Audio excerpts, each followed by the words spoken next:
Sound is rolling. Camera's rolling. Donnell Rawlings Show, take 8. Man, I don't even know what. I gotta start smoking weed before we start. I don't even know how. This is my first time by myself, not by myself, but without a co-host situation. I got this new. Can I get a I just got a new toy. It's called the Rodecaster Podcaster. I guess this tool is used for people that are what I would say dumb and smart at the same time.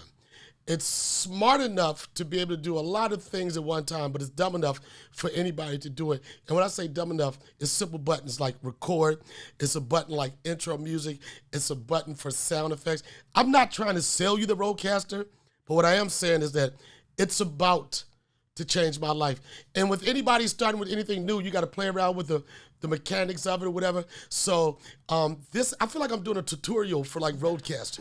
So one of the features that I like the most about the Rodecaster, it comes with these I'm sorry, I'm not really a Rodecaster spokesperson, but it comes with these pre-programmed buttons where you can start a podcast off with sounds like this.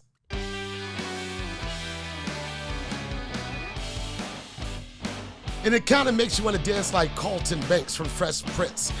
And then if you know the air drums, you get your white boy on like this. That's right, this is the Donnell Rawlings Show featuring Donnell Rawlings. Kate Quigley is locked up. She finally got that mugshot she wanted, but we're gonna go because the show must go on. This is the bullshit corny intro music that comes with the Rodecaster. We're gonna start with this, but you know. All right, cut that shit off. Why would I have a RZA beat and not use it? Drop it! Hot.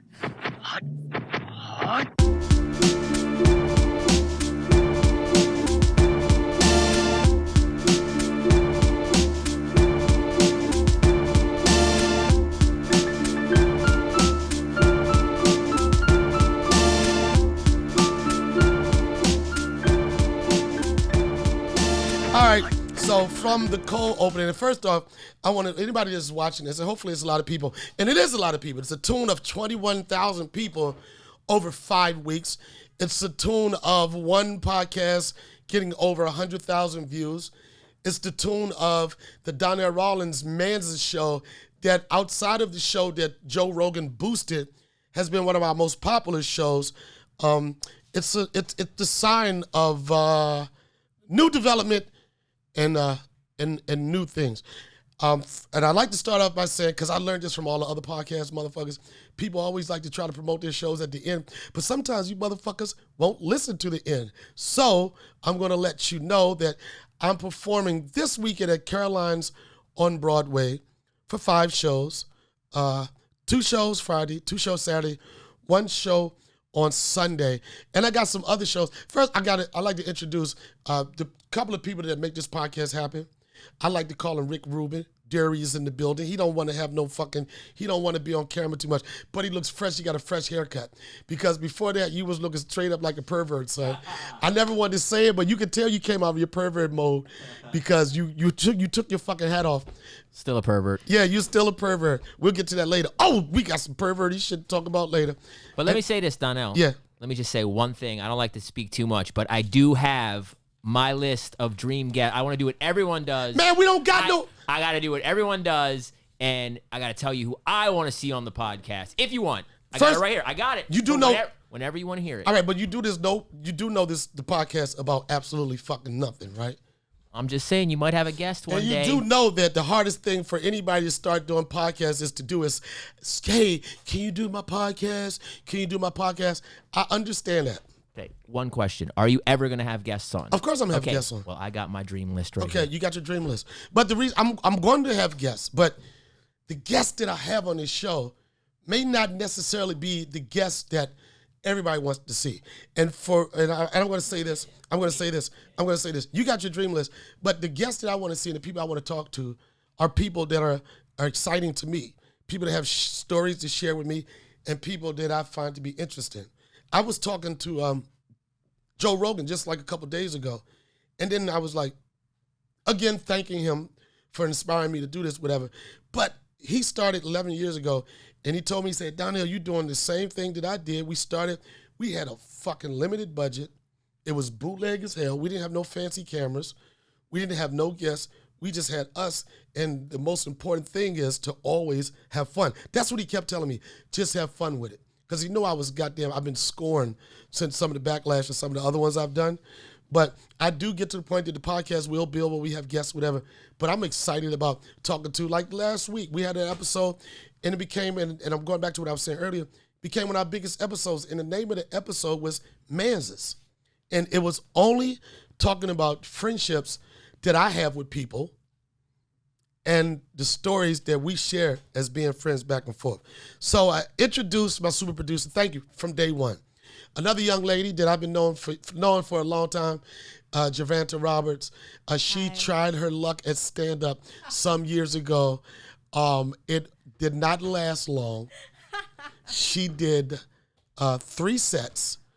And after doing 3 sets, she had a YouTube page. And in the YouTube page, she said, snippets from my comedy routine. And I told her, I was like, that's not snippets from your comedy routine. That's your whole comedy routine.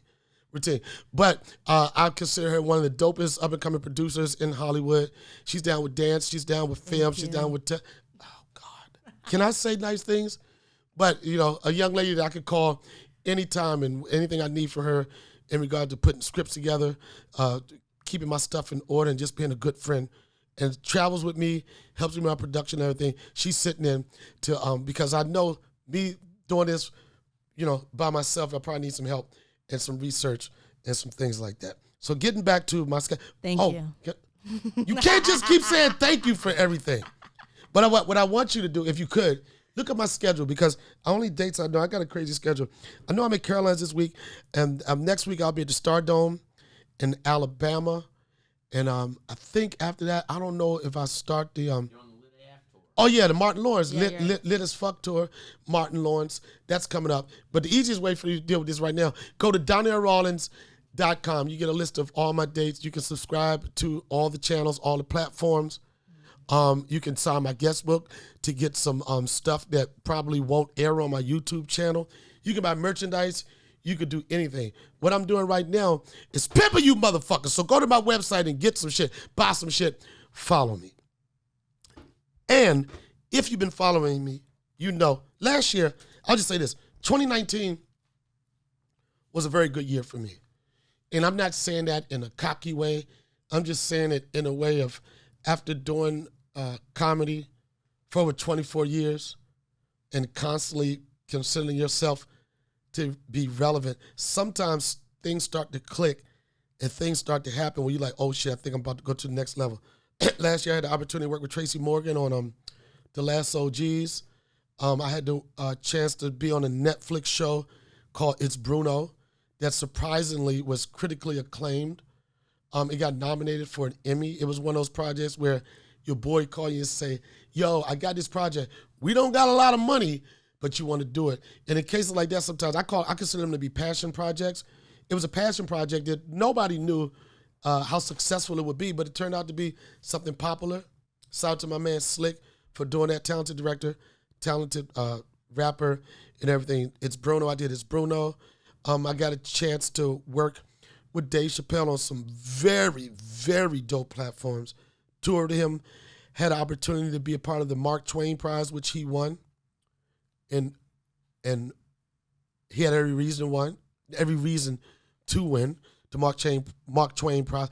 That award it went black to black. Eddie Murphy got it the year before, and Dave Chappelle got it this year. Just to be a part of that, and the part we did at the DC Improv, and just to be able to just celebrate one of the greatest comedians in the history of comedy, and one of the greatest friends you could ever have. I had an opportunity to do that. Also had an opportunity to be a part of Pixar. Pixar has a new film coming out in June. It's called Soul. And it's the first time Pixar had an animation where the lead was a black actor. Jamie Foxx is the lead. Felicia Rashad is in it. Don Cheadle is in it, if I'm not mistaken. Questlove is in it. Felicia Rashad is in it. And Donnell Rawlings is in it. Motherfuckers, I got an animated voice on you bitches. Y'all been telling me forever, you need to do animation, you need to do cartoons. And did I do it? Yes, I did. In a very, very huge way. That's coming out in June of this year. I play a barber from Brooklyn. You know, any projects with Pixar, it's all like, you can't talk about it. But I'm excited about doing that. And I rounded my year off with my first appearance on Netflix, stand-up, where I didn't produce it and Netflix decided they wanted me to be a part of something. I don't know if you're familiar with it, but there's a series that they started last year called The Degenerates. Last year, it had some talented comedians like Yamanika was on it, Big J Orkerson was on it, Dan Soder was on it. Anybody remember anybody else? Joey Diaz. Oh, yeah, Joey Diaz, you know, fucking cocksucker. Fucking, he was probably talking about, you know, back in the 70s when Joey got the best stories. Joey's like, I remember that time I'm watching fucking, what the fucking guy named, fucking Hugh Hefner, he's got these bitches in the room, and some guy comes in here and he fucking puts a line of fucking the best Colombian cocaine, and he fucking, he sniffs a line off her ass and he fucks her, he sit back. I'm telling you, that's the life I lived. That's a good one. That's a good Joey, right? Joey. And Joey Diaz is one of the most honest motherfuckers you'll ever meet. Jay! What's up, son? We just had a pop-up. Not even a pop-up. Jay Mohr is in the motherfucking building. Talking to a bad motherfucker right here. Hi. Jay, what's up? I know somebody said they used to fuck your brains out, son. I won't say any names, but Jay Mohr. This is so fucking crazy. Jay, I know you're not gonna be on this podcast or anything else. I just got you. Can you just say hi to my folks over there? Here's the camera right here. Why can't I be on the podcast? You can. All right, you be on the podcast. All right. I'm not getting on my knees. Nah, no disrespect. We say no homo when we say that. All right, Jay Mohr. If you don't, you got it. Damn, this is the weirdest shit I gotta ever. get on my knees. Jay Mohr. First off, let me take my backpack. I look like Most Def. I met you. Nothing on that? No, Most Def. It's Yassine Bey. This is most better ghetto shit ever. Jay motherfucking Mohr. Jay Mohr needs no intro. This is my sixth podcast. This is the first time. Not the first time. I just started this because I realized how much money white people was making in the podcast world, and it wasn't. You didn't know that? I must be a brother then, man. You don't have a podcast? Yeah, but I don't fucking make a ton of dough doing it. Do you do it all the time? I'm white. Okay, all right, yeah, he's consistent with it. But I remember late 90s. No, man, you know. Yeah, I know. The white people are so humble about the money they make. Black people let you know quick as shit. That's why motherfuckers go broke. Nigga, I'm paid. Y'all need anything?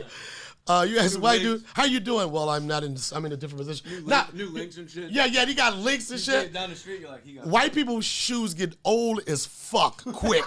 That's the older their shoes look, the more money they have.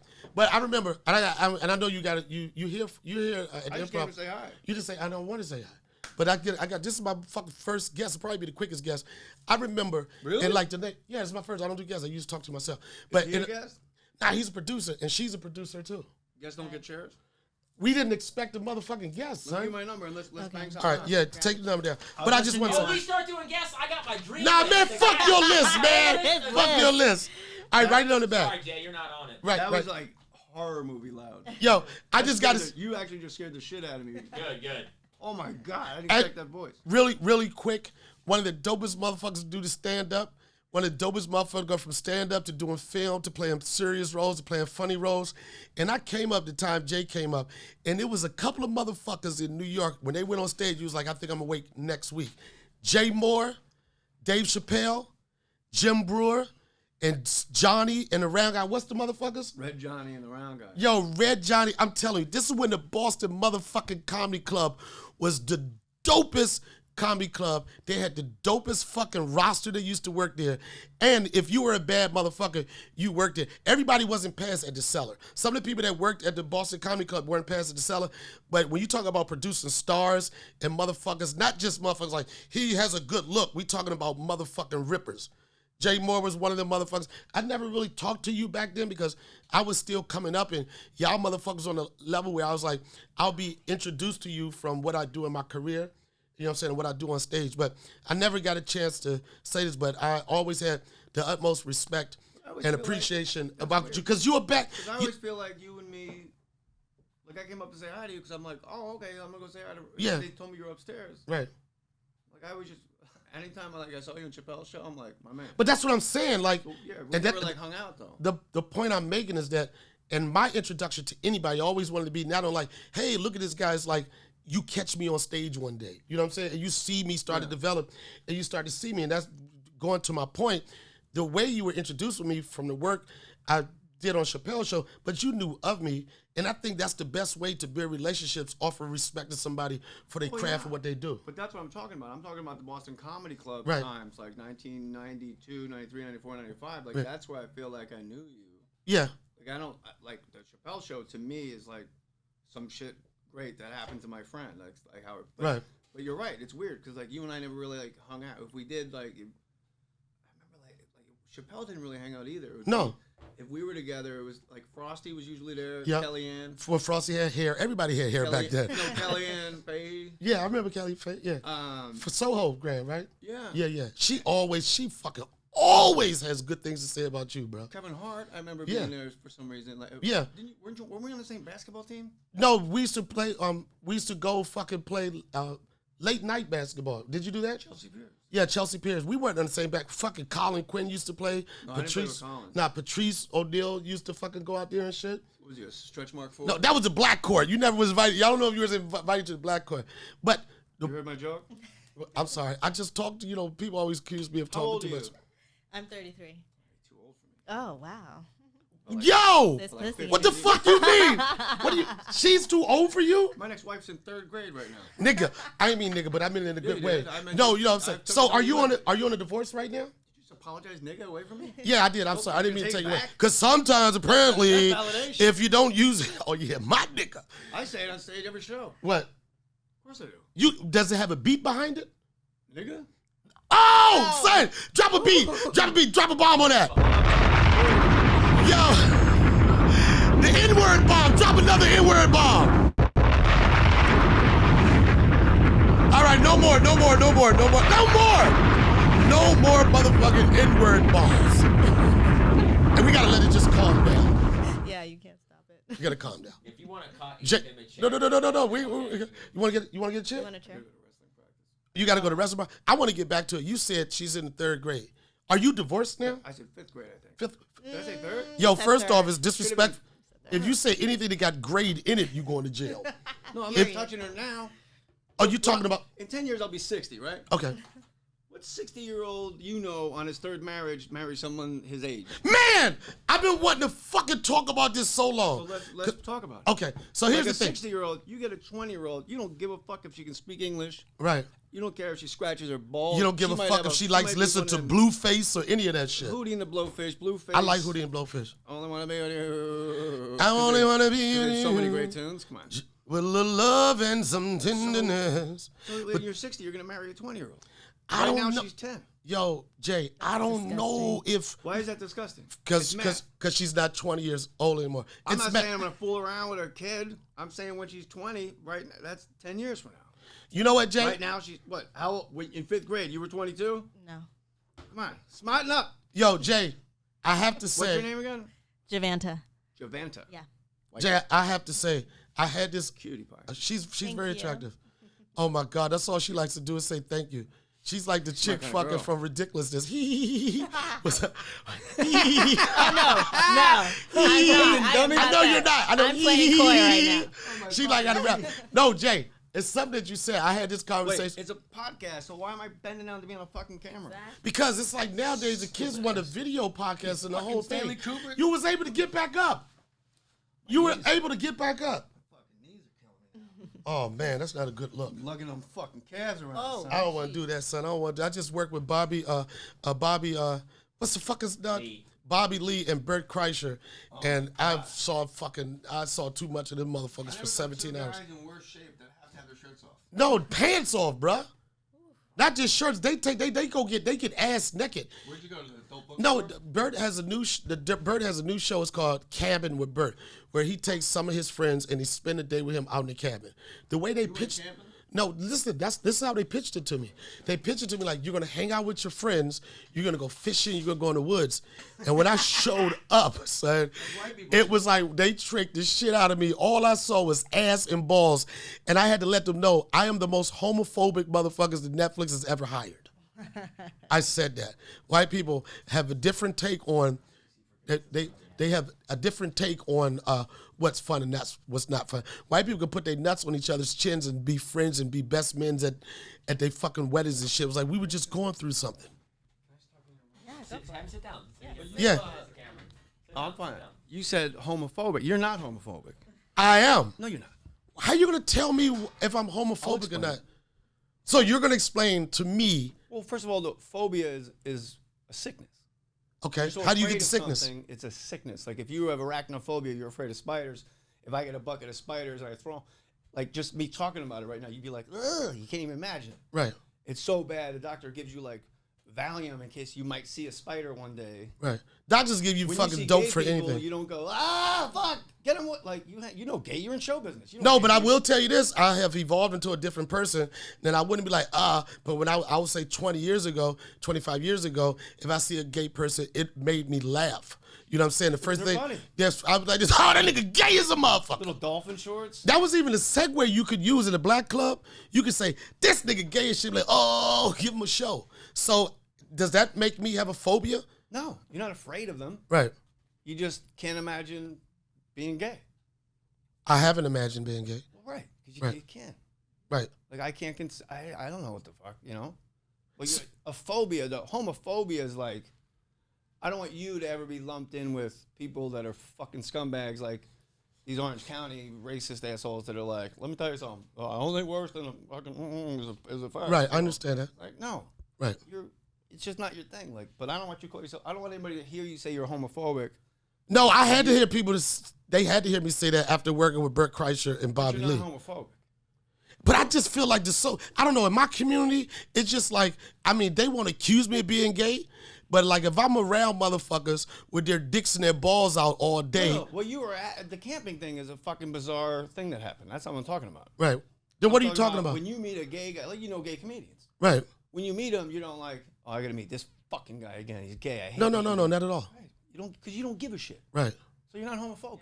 If you're homophobic, you are aggressively not about that. So what level, is it a level down from homophobia? Like, You ain't on the down low, man. no, like, just like, guess what I'm trying to say is there a certain level Levels of anti-gay. I just don't appreciate, like, when me working with Bert Kreischer and Bobby Lee, they will do anything. They are free spirits. But it's like, it's certain things that I will and I won't do, You felt and I those draw a are- limit. yeah, that's fine. And I draw that limit because I'm saying, They're not motherfucker, gay. I'm not gay. But they're not gay. So the way I don't know, son. I don't know, son. Son, I don't know, son. I don't know. This is when my phobia was kicking in. And this is why I was nervous around Bobby Lee. He admitted to sucking 3 dicks in his past, son. He used to have people put 3, son. Tank, the R&B guy said that you could suck 2 dicks and you were just trying it out. Tank, the R&B musician, he was like, he's an R&B singer. I ain't even gonna go there. You know, but I'm saying, like, when I say it with Bobby Lee, like Bobby Lee, you like, I did an Asian older dude. He's like, he said he sucked like 3. Hey, God bless him. You can't, God bless, see, now here's where my phobia come in. I can't, yeah, God bless you suck 3 dicks. You know what? Give a shit though. I don't give a fuck. It's not phobia. It's phobia. Then what the fuck term is it? Talking right now. Okay, what's it talk? Why she talking? That's when they're young. They just run their mouth for anything, Jay. You know what it is, son. This is what you get. You want that adolescent kid, this is what you get. They just shout out shit out of nowhere for no reason. I'm thinking because I know your family. I know you have Chucky and all these things. And Right. You're not homophobic. I think I should say that around, I got to say that around Bobby Lee. You got to say you homophobic around Bobby Lee. Because he trying to touch on you and shit, bro. You just ain't about that. I gay did shit. that, but then if I hit him in his throat, Listen. If I hit him, all right, this is how it gets crazy. I know you gotta leave. If I hit him in the throat as Bobby, that's one thing, right? But if he's gay and I hit him in the throat, it's a fucking hate crime. So the year I would get would turn into 10 years. That's why I gotta let the motherfucker know I'm not down with the gay shit like that. And my older brother is gay, son. In case anybody's wondering, yeah, that's the definition of white privilege. I don't think twice about if I hit somebody, am I gonna wind up in a cell someplace? Yeah, that's white privilege like a motherfucker. I'll just punch him in his fucking mouth. You'll not punch Bobby, like anybody. Even man, like, if you're a brother, you gotta like go. Hold on a minute now. 5 years. I could be charged with this shit. Yeah. Because a lot of black people don't know what the word imminent danger could keep a lot of black people out of prison. Because a lot of times we get in fights, especially if it's a racial situation. You don't know everything. You see a motherfucking black dude swing on a motherfucker, for no reason. You know what else keep a lot of black people out of prison? Justice. Yeah. Shit. I thought that was going to be my walk-off. No, it is your walk-off, son. That was deep, son. But we just went from Bobby Lee sucking dick to justice. I don't know if that's it. The segue was crazy. You're, what do you like? Are you like a little Dominican or something? What are you? I'm Trinidadian. I knew you were from an island. Mm-hmm. Why your voice changed? You got a different voice. Yo, they pronounce it different. They pronounce. Father, you know what I have a daddy. Oh, that's your girl? No, nigga. I mean, Dad, that's two niggas in one episode. No, like I consider her to be. Better if I called you nigga? No. Keep apologizing. But That's how you talk. All right, that Hold on. you know what? You know what? That's you know what? You're absolutely right. That is how I talk. But you know it's gonna be these motherfuckers talking about you let them get away with saying it. You on Joey's podcast, Church of What's I heard you talking about when I came in. I was an hour. I didn't give a fuck where I was driving to. Yeah. It was. I love listening to that podcast. Oh, thank you. You know why? Because a lot of the podcasts are all over the place. But that's like that podcast. The only people that he's gonna ever have on there is people he respect and love. You feel like it's all over the place, and then he always ties it together. He always ties it together. You're like, wow, what the fuck's he talking about? Then bang, he hits it. And it's like, and that I did an impression, and then he's like, and then like he's got a story. Then it's the time we were in Vietnam, and he's a great guy, man. And he's now going to have a complete podcast if he does not mispronounce somebody's goddamn name. I like what he says. Entrepreneur. He says it odd. What'd he say? He's like everyone's got words they say differently. Right. Entrepreneur instead of entrepreneur. Oh yeah, I don't remember how he says it, but I remember it was like I was surprised Lee didn't go like it's actually. But then maybe Joey would take his legs out. Have you done it? Have you done it? No, I'd love to. I think I think he's the greatest storyteller alive. He is, and it's just that like you could just whenever you hear Joey, whenever you hear him speak, look at her. Look at you. Whenever you hear him speak, you feel like it's a smoky room. Yeah. You know what I'm saying? You feel like it's going to be goddamn a machine gun somewhere. Bro, or whatever. I got a bunch of teenagers. Yo, I really appreciate it. This was the first unofficial official guest. Got love for you, man. I love you, but that's my number here, and okay. You got it too. All right. Respect. Stay away from young girls, son. No. I'm going to follow. When you leave, I'm going to talk on that. Oh, shit. Jungle Fever, reverse Jungle Fever. I don't respect this level of Jungle Fever. This is disrespectful. This level of dumb Jungle Fever is what we got to get rid of. Thank you. Don't trust the white man. He's a cracker. You're happiest. Honky. Hey, man. Don't do it. Hey. Don't do it. I don't discriminate. Okay. All right, I'll chill. I done took enough white chicks down. I'll let you live. Yeah, you fucking every fucking white girl in the 201 area code. No, Jersey. 212 is where the real white bitches at, son. No, you got a fat girl in Jersey. Yeah. Anytime you get a fat girl in Jersey, who you kidding? We're not going to talk about that. You got to keep. You think fat girls are further away. Fat girls are further away. No disrespect to the big love out there. Yo, I'm not fucking with you, son. See you in jail, Jay. Jay, I'll see you in jail. No, you won't. Say hello to R. Kelly. Say. In a much different part of the jail than you. I know you will. Minimum security and shit. I know. I might stab you in your fucking heart. Like, And get away with it. I'm gonna live. And I'm in maximum security. Suck a white dick and fucking. Oh, nigga, too soon. I mean, the brother. If I go to jail, I'm straight. I'm Peckerwood. Fuck. You what? You going to? Oh yeah, you'll be privileged though. What am I? Be a blood? Neighborhood blood? No. Does the Peckerwoods have a gang? Aryan Nation or some shit? Fuck yeah. Something like that. So you gonna shave your shit? I'll have that shit tattooed. I'll make it look old. Like all on your neck? I had it as a baby. But then when they like remember you from your stand-up, like he's lying like a motherfucker, man. I don't think you can pull it off, man.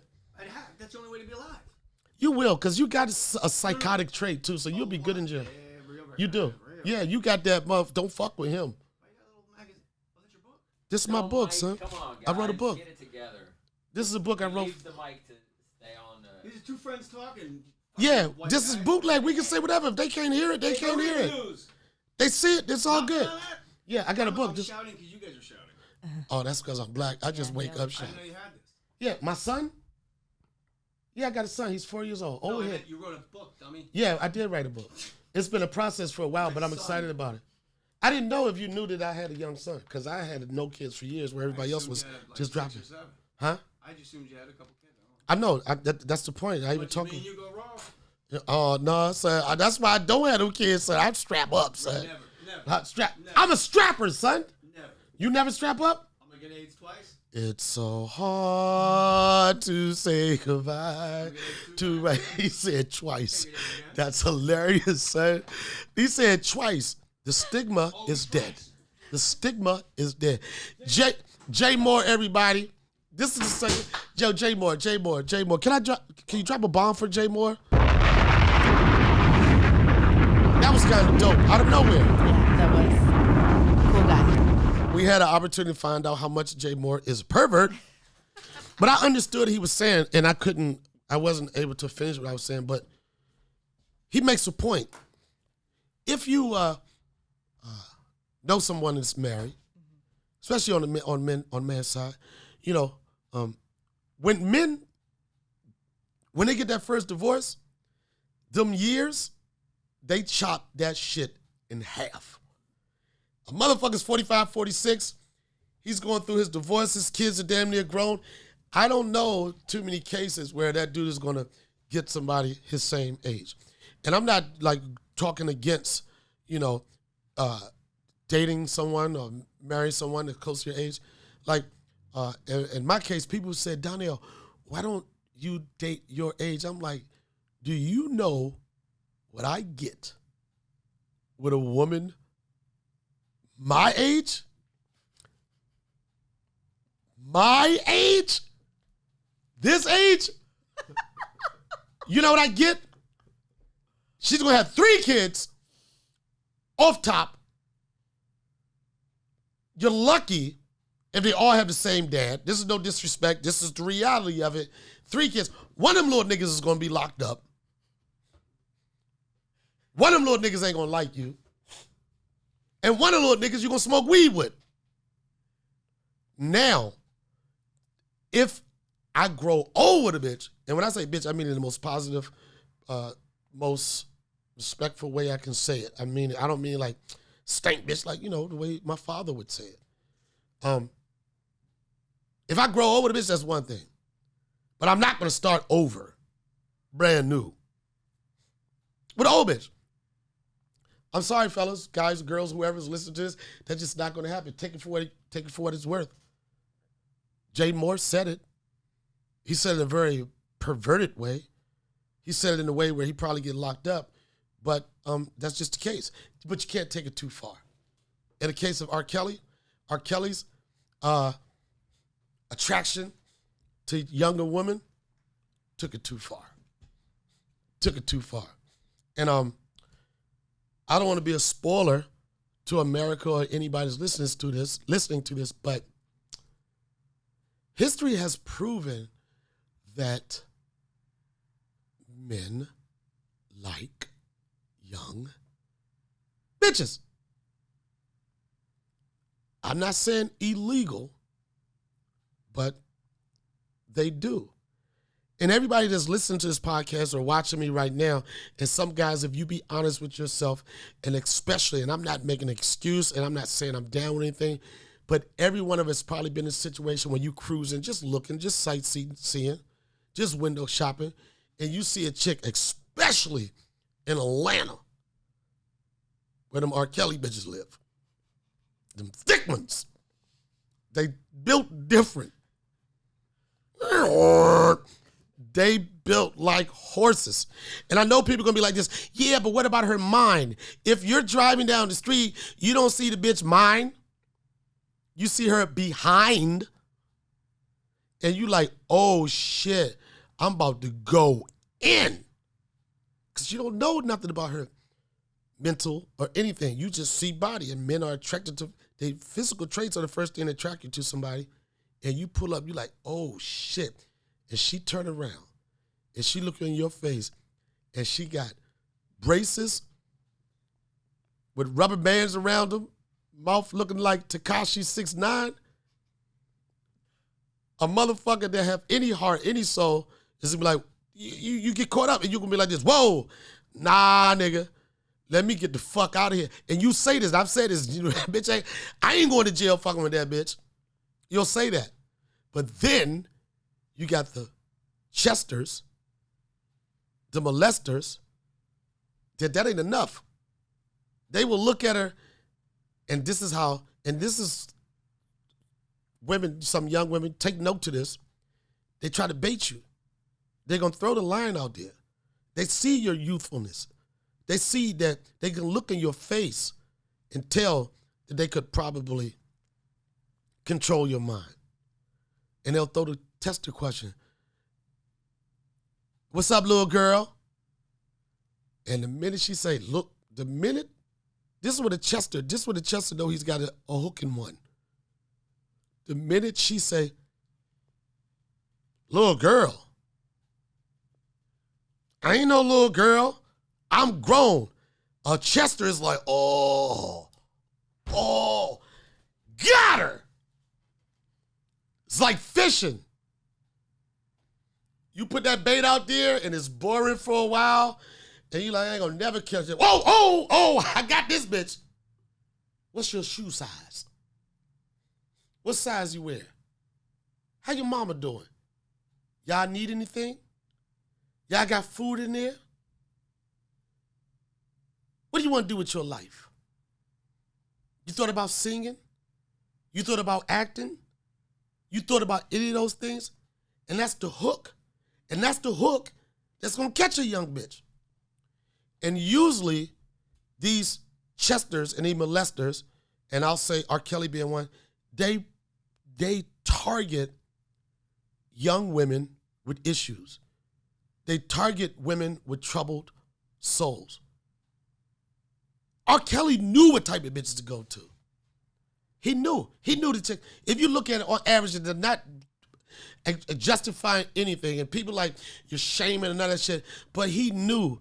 In most of those cases, it was young women that had trouble at home. It was young women that probably didn't feel like they were being heard at home. It was young women whose fathers probably were in prison. It was a lot of things that contribute to a woman getting caught out there like that. And by no means are I'm saying anything that R. Kelly did was right and was horrible, was disgusting. But he's a sick person. And as much as they got a new documentary, this shit ain't even new. Surviving R. Kelly 2. Basically, it's called Surviving R. Kelly Again. I'm like, you bitches still going to the studio? So how do you feel about the Azriel, the girls that were fighting, his two girlfriends most recently? I think that like whatever spell he had on them and however he had them brainwashed, it started to wear out. I think, you know, they were talking about, one of them was like, you know, we're living a lie, we live in this. I think first off, you know what I'm saying, these chicks probably, I don't know, what they say, whip appeal? I don't know what that nigga doing. What, you know, shout out to Charlamagne. Well, is that all you? I don't know what's going on, but they get mesmerized by it. But I think that was something that was going to happen eventually. You know what I mean? Like, he probably had them under his spell. He probably still was controlling them. But more than likely, deep down inside, they probably didn't feel comfortable about it. You know, and as much as you want to play that I got two girlfriends at the same time shit, eventually, one of them chicks is going to be upset. They're going to feel jealous. They're going to feel jealousy. They're going to feel a lot of things, and it's going to blow up. And it's unfortunate all the way around. And the reason why I say it's unfortunate all the way around, because when things like this happen to like people that we respect, you know what I'm saying? It's like nobody's supportive of R. Kelly. Nobody is supportive of the things that they accused Bill Cosby of. But you just feel let down. You feel hurt. You know what I'm saying? Because my generation, R. Kelly was like the Michael Jackson of the hood. You know what I'm saying? And it's like, okay, we know that he's an evil person, but it's just hard to take away from some of the memories that he created through his music. You know what I mean? At one point, when everybody was hiding the stuff that R. Kelly was doing, he was one of the biggest stars like in the world, and not just in the hood, but corporations. Like you couldn't go to a graduation without hearing, "I believe I could fly." You know what I'm saying? I wish, you know what I'm saying? I'm talking about R. Kelly had thug niggas crying, calling each other after they hear the R. Kelly song. And we was supposed to grow up together, my nigga. And we was supposed to get this money together, my nigga. And we was going to pee on these bitches together, my nigga. And they was like, nah, nigga, I ain't peeing on no bitches. We can get this money together. But he represented something, and especially in the black community. I have a brother that, you know, everybody know I have a brother, a gay brother. That ain't his first name, like gay brother, you know. But it's so funny because anytime I have anything to do with the gay community, thing like that, I always consult with him before I go crazy just to get a better understanding. But I told him, I asked him, I said, how do you feel about the R. Kelly stuff? He was like, man, it's fucked up. It's fucked up. I'm just doing his voice. It's fucked up. He said, but let me tell you one thing. He said, I would never stop stepping in the name of love. I was like, and there's your answer. Nobody, just because anybody, people like, oh, you defending R. Kelly. No, but it's kind of hard for you not to want to defend his catalog, defend what he did in regards to his career. And as much as people want to dog him, he's a sinister person, the motherfucker employed a lot of people for a long time. And some of those people that he employed were people that was hiding and covering for some of the things he was doing. So if people want to address the R. Kelly situation, it's not just R. Kelly. It's not just R. Kelly. It's Chester the molester. It's Chester the molester. Every neighborhood has a Chester. But how do you get rid of that motherfucker? I mean, I'm old school. Motherfuckers used to beat the shit out of the motherfuckers. Motherfuckers didn't take payoffs. You know, motherfuckers don't go with it.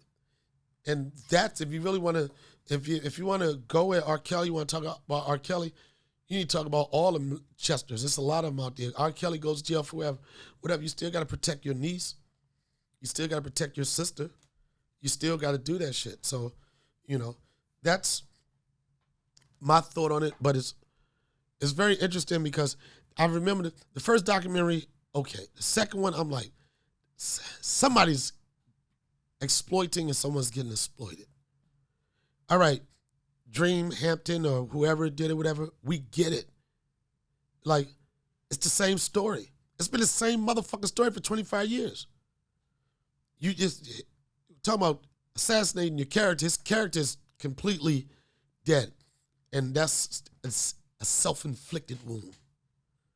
But let the courts play it out now. You don't got to try the motherfucker in the court of public opinion because people have already let you know how they feel about it.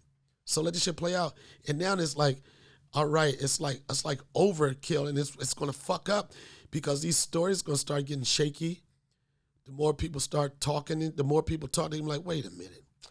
Okay, maybe that one. This is the worst part about it. Maybe that one, but I don't believe that one. I believe that one, but I don't know about that one. And that's when it gets fucked up. When a woman comes to you and say they've been disrespected or violated, that you have to second guess it. That you have to say, yeah, but remember the last time? And that's the sad part about that whole situation. And Harvey Weinstein's going to pay. Times have changed. Times have changed, and things need to happen before you start change. The Me Too movement had to happen. It had to happen because men would continue to do the things that they think are normal, and it's not normal. And I'm a person guilty, not of ever. I don't know why you shaking your head like that. I don't know why you shaking your head like that, bitch. No, I'll just say I'm one of. Okay, power, money, and power are the two things a man feels like they can get pussy with. First you get the money, then you get the power, then you get the bitch. The respect. The respect. I can't. Yo. First you get the money, get the power. I went to with the respect. It's going to be a bitch with the respect. You know? That's what it is. That's one of the reasons men don't want a lot of money and a lot of power to feed their ego. They want it to be able to get pussy. Big fancy cars, man, don't give a fuck. But if that's going to be something that can get somebody attractive, they're going to do it. Success is another thing that's attractive to women.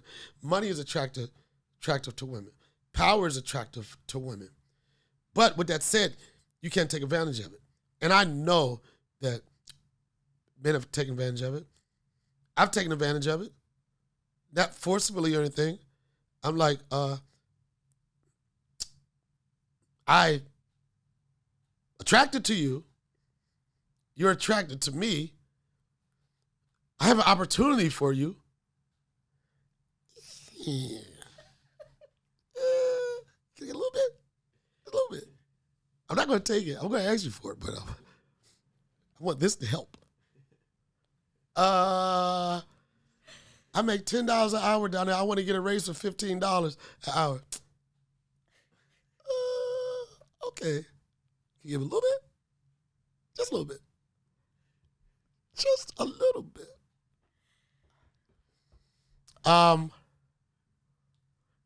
That's just I'm being honest. That's the reality of it.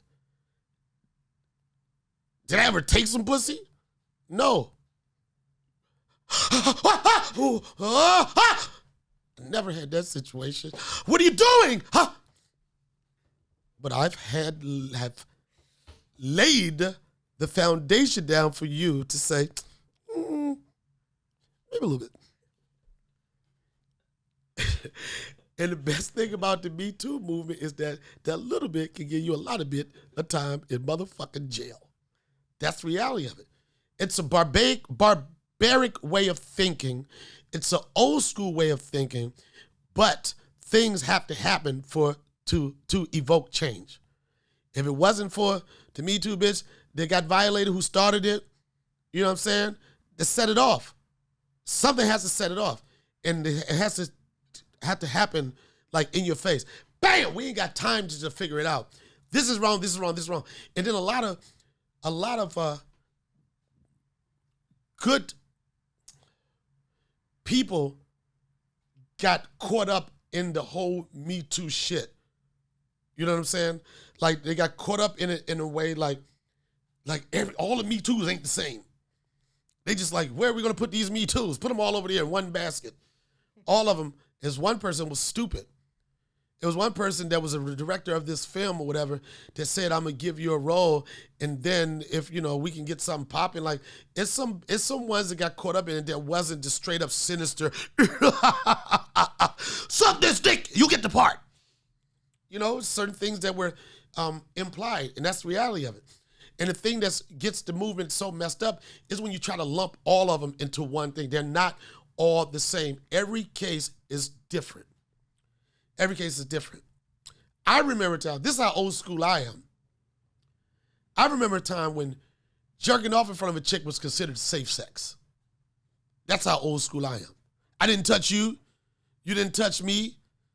I got to pop off. I feel good. Hey, what are we doing next? But now, rightfully so, that shit is all fucked up. And again, I'm talking from, this Donnell is not today Donnell.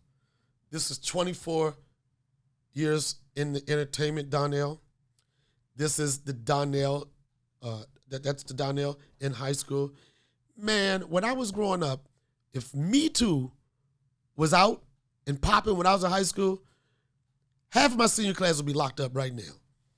And they'd be like, what you here for? Me too, nigga. You did what? Me too. But something has to happen. Bill Cosby being arrested had to happen. For whatever your side is on that, whether you think he did it or you think he didn't do it, and people can, there's two sides like, how you're stupid if you don't think he did it. Then there's other sides like this, you're stupid if you think he did it. Fuck what side it is, that has to happen for people to have more awareness. Harvey Weinstein has to happen for people to have more awareness. Terry Crews situation had to happen for people to say, nigga, why you ain't punched that motherfucker in his face for grabbing your dick? Hello? Hello? Hello? Hello? Hello? Which camera is to Terry? It would be that one, Terry. Man, no disrespect. I love you, man. I love you, man. I respect what you've done for yourself and your family. And I know you went through this with DL and everything about, yeah, that's a crazy way of thinking. I had to protect my career, whatever. Whatever. Here's my thoughts on that. A nigga got no time to grab my dick. Not one time, not two times, not three times. And for somebody to roll up on you, like, he grabbed my joint. And I was like, whoa! Like, I don't know how you grew up with. I don't know if you grew up around white dudes like Bert Kreischer and Asian crazy motherfuckers like Bobby Lee. But I'm telling you, Brooklyn all day, ride or die, Brownsville, never ran, never will. Grab a nigga dick in Brooklyn and watch what happens, son. That nigga ain't thinking about his career. He ain't thinking about nigga. He gonna get at you. That's the first time. The second time, and then I had to get my thoughts together, and I wouldn't talk to my wife. I ain't talking to my wife. You know when I'm gonna talk to my wife? Is when I call her to tell her to bring the money for bail because this nigga getting laid out. 2 dick grabs. 2 dick grabs. Grab my dick once, shame on me.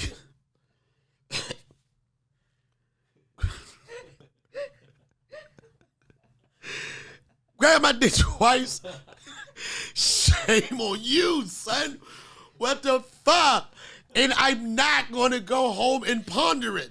I'm not going to be driving down the street like, wow, something really weird happened today. No. You're going to hear, we have a collect call from Donnell Rawlings. Will you accept? Baby, you okay? The nigga grabbed my dick twice. Twice. Thrice. Hanadul. That's in Korea. Hanadul. Hanadul set net tasa. Hanadul set net tasa. If nigga grab your dick tasa times, you Bobby Lee. You gay. They only call it gay no more. What do you call it? Fluent? Is that the new term? Yeah, fluid. Could you explain what that is to me? My understanding of fluid is that there's no defined place and destination in which you would explore sexually. So. Oh, that's fluidity. Called it's whatever. Yeah, it's whatever. It's whatever. It's whatever. It's clever. It's whatever. What we doing? So it's a new way to say bisexual. It's whatever. We good. Yeah. Ain't no bitches in there. It's good. It's whatever. Yeah. You have fun at every party. Yo, it's a sausage party. Oh, it's whatever. It's bad pussy.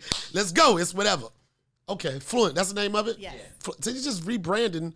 Yeah. They're just rebranding being bisexual.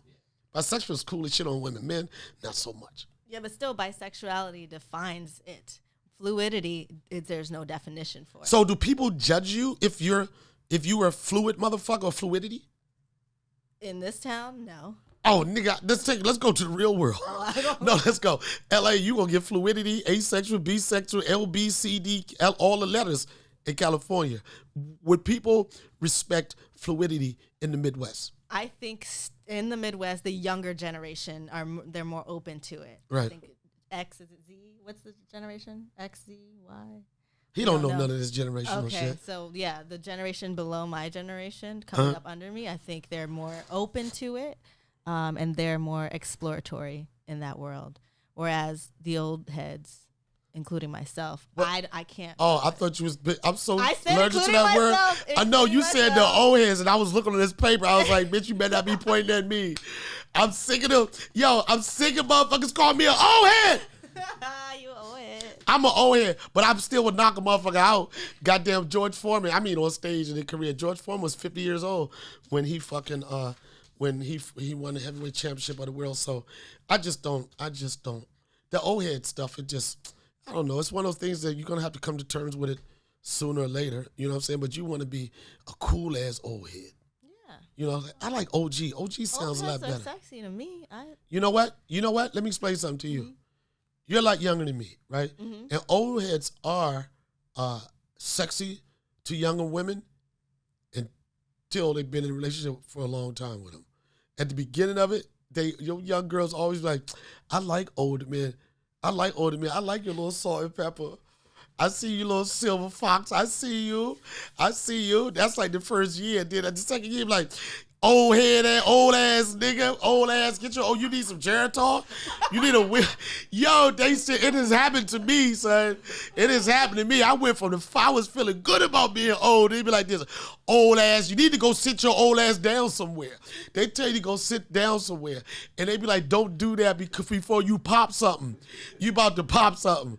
A bitch trying to call you old when they keep talking about pop. Bitch, I ain't popping nothing. I pop lock. What is that? Pop lock. What is that shit? Yo, I ain't done. Yo, what is that? Whoa, what is that? You hit the whoa. The whoa. I hit. Let me tell y'all. Whoa. Is that it? Yeah, you got it. She's my what is that, choreographer? Yeah. Whoa, you gotta hit like this. Whoa. I don't give a fuck about being an old head.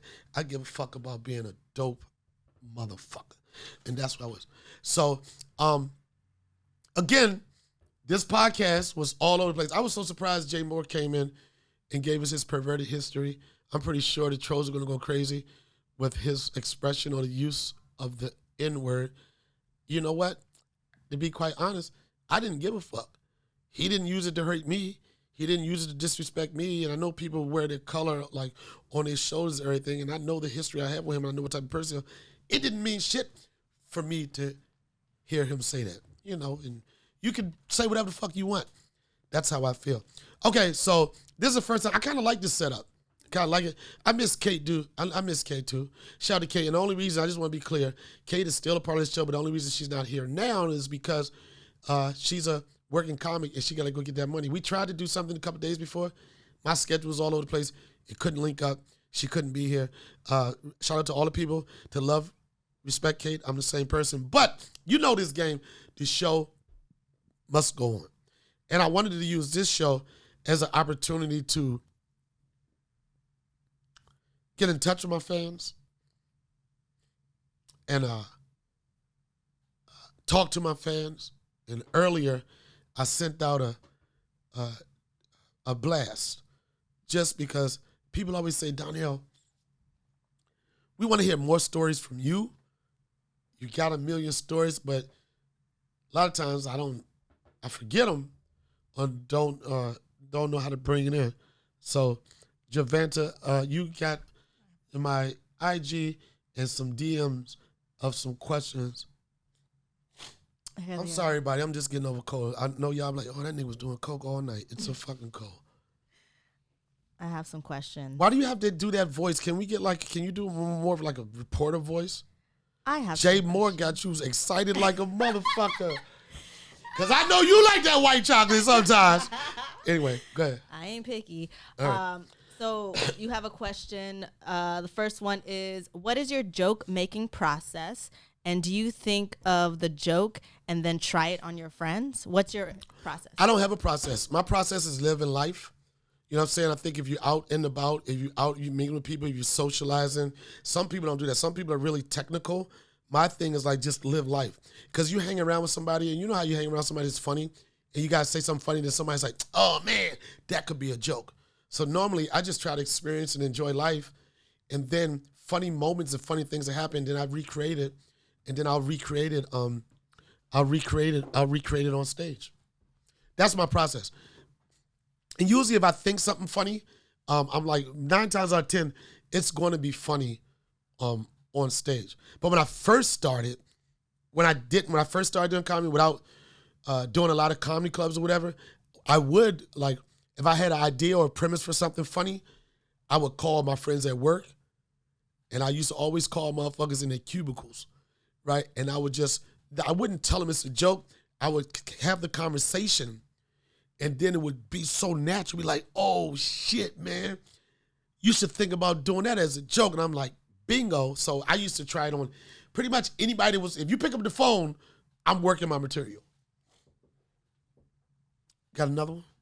This is a Q&A. Oh, you know what? Can I get, can I do a corny intro for the Q&A? Yeah. Yeah, get This that's one? right. Yeah. That's right, ladies and gentlemen. This is the Donnell Rawlings Show, but this is something different. This is where I give you a chance to come in my world, ask questions. Some I will answer and some I'll tell you to get the fuck out of my face. But more importantly, I'm in my DM, you're in my DM, and I'm going to answer those questions. I want to say caller, but we don't have a goddamn caller. We have a Bluetooth, we could call somebody. But this is the part of the show where I answer the questions you as a listener, you as a troll, and you as an asshole want to ask. This is for those people that are driving to work, watching this or listening to this podcast. This is for those people in the barbershop. This is that corny intro beat that you get, but you use it in your favor. Don't forget to join us down at the Ford Motor Company. We're going to be giving away Frisbees and hot dogs to 12 o'clock. Kids get to ride the moon bounce. That's the radio voice. Kids get to ride the moon bounce for free until 3 o'clock. Come on down and tell them the Donnell Rawlings Show sent ya. This is Donnell Rawlings, and this section is the Q&A. Go. Hey, this question is from I Wanna Be Funny for a Living. Through your DMs, do you think humans have free will? Yeah, human has free will. If you're thinking about doing comedy, if that's your premise of your first joke, get the fuck out of here. Next question, please. That's his Instagram name. What is it? His Instagram name is I Want to Be Funny for a Living. That's his @ Yeah, I want to be funny for a living. Just go do it if you want to be. So is he trying to be funny for a living? I don't know. Maybe he's an aspiring stand-up. So what's the question again? Because I just hated his name. Do you think humans have free will? I think that's a good question. Yes, human has free will, as much of it as you want to take. You know what I'm saying? Humans are free to do whatever they want to do. You have free will, but you also understand with all your actions, there will be repercussions. So you have free will to do whatever you want to do, but it could be repercussions to that. Bobby Lee has a free will to walk around with his dick out, but you take that shit in Brooklyn, you get your ass whooped. There's your free will. Facts. Okay. Here's another one from Eddie_Skills. Will you and Heather B have a public cook-off? First off, what's his name? Eddie_Skills. First off, Eddie_Skills. I don't know what side you riding with, but I don't respect citizens. And when I say citizens, Sway in the morning, they have a group of people that follow them that love him. They're the beehive. They're the unicorns of the morning show genre, and they call them citizens. I call them citizens because I don't like them because they're always trying to, not always, they support Heather B and that bullshit food she cooks. Her Instagram is filled up with the same goddamn type of fish. Whiting, trout, snapper, same shit. She used the same seasons. She don't want to battle with me. I think that we are eventually going to come together and we're going to, once and for all, we're going to have a cook-off and I'm going to smash. You know her as Heather B, the rap legend, the dope person. I know her as Hater B. So if that answers your questions, citizens, I'll be fucking Heather B up in the kitchen real soon. We got another one. What has been your craziest experience on stage while doing stand-up? The craziest experience I think I've ever had on stage while doing stand-up, I was in Brooklyn, New York. I was probably two years removed from Washington, D.C., and I was on stage, and there was this guy from the Bronx that kept on yelling, BX, baby, BX. I was like, yeah, but Brooklyn. Because in New York, when you yell out them acronyms, you only can say it 1 or 2 times before it's a fight. So this dude kept on going back and forth. He was heckling me, and he started talking shit. And he kept talking shit, and then he approached the stage, and this is when I got my hood stripes in Brooklyn. He tried to come on stage and hit me, and I had the mic in my hand. I punched him in the face twice with the mic in my hand. People came between us. I never let the mic go. So I beat his ass and I was commentating my shit as it went down. Bitch ass nigga. Bloop, bloop. It was like bitch ass nigga. And this is what I was proud about. I never dropped the microphone. And I continued the motherfucking show. And it was this dude that was a really well-known street dude. Mayo? God damn, I can't remember his name. Mateo. He was like, he saw me some months later. He was like, yo, son, word to mother, word to everything. On some real shit. When a Brooklyn dude tell you that, word to everything on some real shit, When I started fucking with you, son, that shit, when you fucked the nigga up off the stage, was the most gangster shit, and that's when I feel like I was knighted. That's when Brooklyn was like this, we fucked with him. And that's why I got so much history with Brooklyn, because Brooklyn remembered me basically a year after being an open micer to doing work in the poetry scene when I couldn't get on stage. But Brooklyn was the borough that took me in when I first moved. I always will love Brooklyn. People like, you from DC, you from Alexandria. I'm like, Brooklyn is in my heart. Brooklyn is in my soul. 14 years living there, how could it not be? And no more questions? I only got 2 fans? Okay, this is a good one. At the end of your life, what do you want to be known for? And what are 3 adjectives do you want people to say at your funeral? Ashy. I'm making these adjectives. Funny. Dope. You can use it as an adjective. But what I want people to think or remember about me when I'm not here anymore is that he was a dude that constantly wanted to inspire people to appreciate and enjoy life. And the way he did that, or the way he tried to do it, was through his comedy. That's that. That's an answer. It's no such thing as a good answer or not. It's like how I want to answer it. That's a beautiful answer, and Yep. I agree with that. And that's how I feel. Yep. And I love you. I love you too. So, at the beginning of this podcast, I had an idea of what I wanted to say. It just went in so many different directions, but it was very, very, very dope. And it's basically embodied what the Donnell Rawlings Show is. It's off the cuff. Anything could happen at any time. Be prepared for it. Be in the moment. This is episode whatever it is. But I'm telling y'all, man, I'm really, really enjoying doing this. I had a conversation with Joe Rogan for 45 minutes. And the things that kept sticking out to me is like, Donnell, just have fun with it.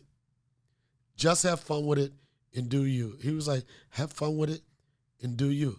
So with that said, I'm going to continue to have fun with it, and I'm going to do me. This is the Donnell Rawlings Show. I love y'all. Make sure you check out The Degenerates. Make sure you get tickets to the Martin Lawrence Lit as Fuck for a comic from DC. That's a bucket list thing to do. In June, Soul will be coming out. Go to donnellrawlings.com. I got merchandise there. I got a list of my dates. And more importantly, man, I'm going to take this podcast shit to the next level. Thanks for listening. And I know we start off kind of corny, but can we end kind of corny? I'm rich, biatch. You already know. Peace. Now that's the corn I wanted. Thank you. We see you soon, Kate. Javanta. Deary. The improv. Everybody, let me do it one time. Ah!